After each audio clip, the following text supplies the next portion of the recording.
Hey friends, hit that subscribe button right now. It's free, it helps the channel grow, and trust me, you won't want to miss what's coming next.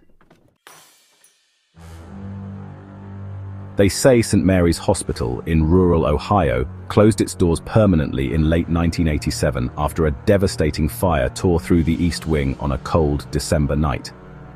The official reports were straightforward. Patients were safely evacuated. The building was deemed structurally unsound, and the hospital was abandoned. Case closed.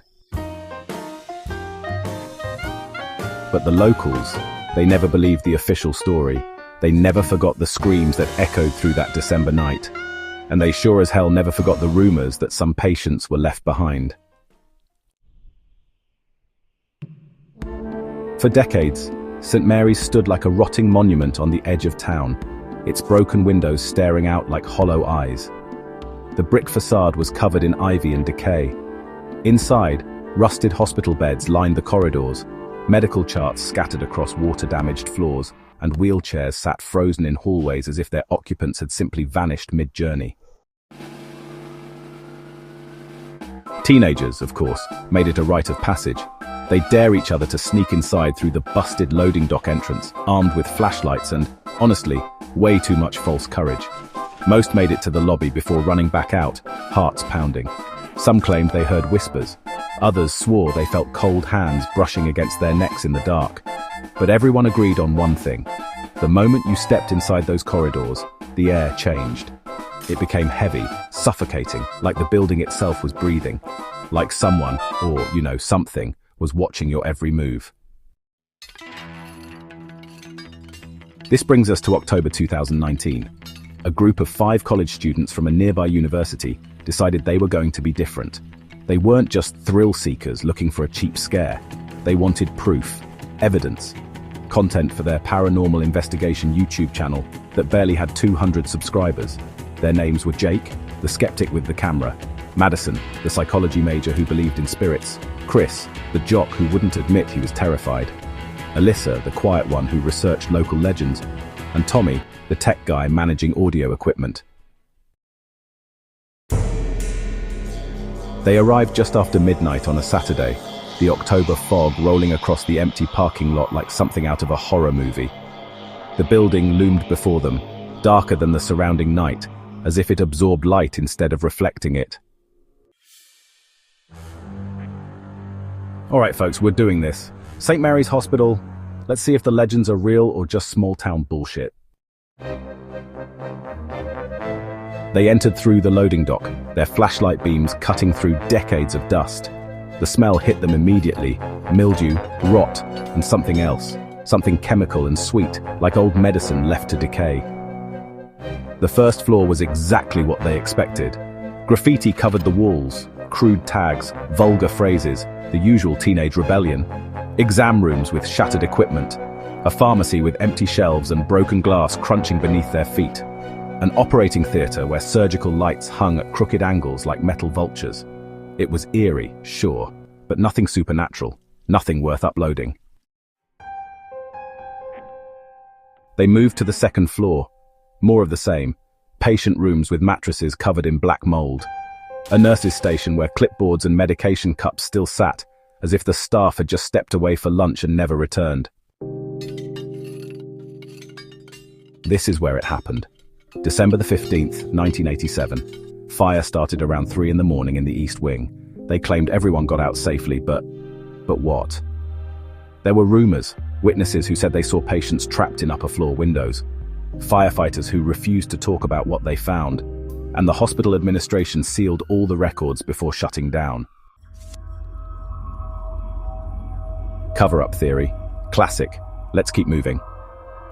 They explored the third floor, filming everything, their excitement fading into fatigue. Maybe this was just going to be another abandoned building video. Cool aesthetics, creepy atmosphere, but no real story. That's when Tommy found it. In what used to be the administrative office, buried under a collapsed filing cabinet, was a patient logbook. The leather cover was water-damaged and burned at the edges, but legible. He blew off the dust and opened it. The entries went back years. Names, room numbers, admission dates, discharge dates, routine hospital record keeping. But then Madison pointed to the last entry, written in hurried, shaky handwriting. Emily Carter, room 413, age 9. Admitted December 10th, 1987. Status pending discharge. The date was December 14th, 1987, one day before the fire. There was no discharge date, no resolution. Just that haunting phrase, pending discharge. Jake's voice echoed in my mind, room 413. Anyone seen a room 413? Then Alyssa chimed in. Wait, the East Wing. It had a 4th floor. That's where the fire started. The group fell silent. The East Wing was the most dangerous part of the hospital, structurally compromised, with floors partially collapsed, and the air quality, honestly, just hazardous. Every urban explorer who'd attempted it came back with stories of unstable floors and toxic smoke damage. Chris said, "We're not going up there, that's insane." But Jake replied, "We came here for a story. This is the story." Against every survival instinct they followed. The 4th floor was a nightmare made real. The walls were blackened with soot. The ceiling partially caved in, exposing twisted metal beams and insulation. Their flashlights revealed burn patterns that looked almost deliberate, like the fire had followed specific paths. The smell was overwhelming, old smoke mixed with something medicinal and rotten that burned their nostrils. They moved carefully, testing each step. Doors hung off hinges. Patient rooms were barely recognizable, just charred remnants of what had been. And then, they found it. At the end of the corridor, a door that shouldn't exist. The wood was blackened, warped by heat, but carved into the surface, as if scratched by desperate, clawing fingers, was the number 413. Should we... Jake, we came this far. The door creaked open. The room was small, a pediatric patient room. Despite the fire damage everywhere else, this room was eerily preserved. A small hospital bed sat in the center, the sheets yellowed but intact. Medical equipment covered in dust, an IV stand with a dried bag still attached, and on the bed, placed carefully as if waiting for its owner, was a stuffed rabbit. It had once been white, but now it was blackened by fire, one ear missing, its button eyes reflecting their flashlight beams. That's when the temperature dropped, not gradually, instantly. Their breath became visible clouds. The flashlight beams flickered. And then they heard it. A child's voice, faint and fragile, echoing from nowhere and everywhere. "Are you here to take me home?" The lights flickered violently. Madison's flashlight died completely. Then Tommy's. One by one, their equipment failed. Cameras, phones, everything. In the sudden darkness, they heard footsteps. Small, deliberate, moving across the room. Jake's camera was the last to die. But in those final seconds of battery life, it captured something. A shadow at the corner of the room. Small, child-sized, moving toward them. Panic erupted. They ran, crashing through the darkened hallway, stumbling over debris, their screams echoing through the abandoned hospital. They didn't stop until they reached the parking lot, gasping for air, hearts pounding out of their chests. They sat in the car for 20 minutes before anyone spoke. Chris was crying. Madison's hands wouldn't stop shaking. Jake said, "We need to check the footage." 3 days later, after charging their equipment, they reviewed everything. Most of it was exactly what they remembered.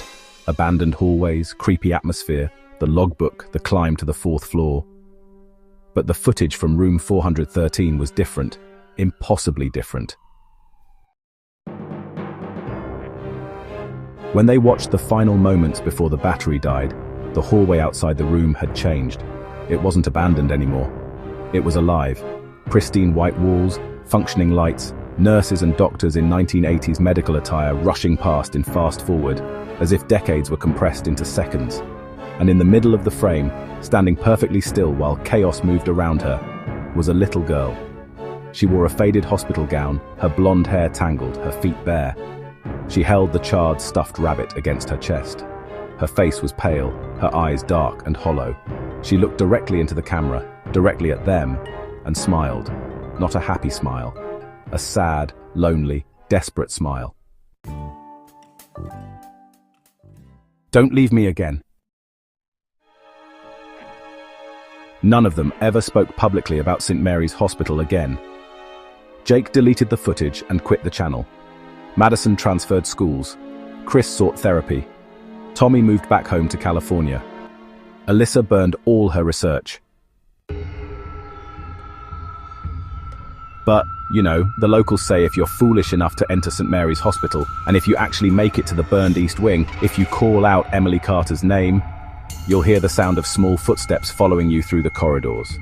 And if you're unlucky enough to look back, you might just see her, a little girl in a hospital gown, holding a burned rabbit, asking the same question she's asked for over 30 years. Are you here to take me home? Because some patients never got discharged. Some are still waiting, still hoping, still trapped in the moment when the world abandoned them. And Emily Carter is still waiting in room 413. If this story gave you chills, just imagine how many other abandoned places across America hold similar secrets. Buildings we forgot, people we left behind, tragedies we buried in official reports and sealed records. If you haven't already, please subscribe. It genuinely helps this channel grow and lets me keep bringing you these haunting stories every week. And hit that bell icon so you never miss an upload. Until next time, stay safe, stay curious, and remember, sometimes the scariest monsters aren't the ones we imagine, they're the ones we abandon.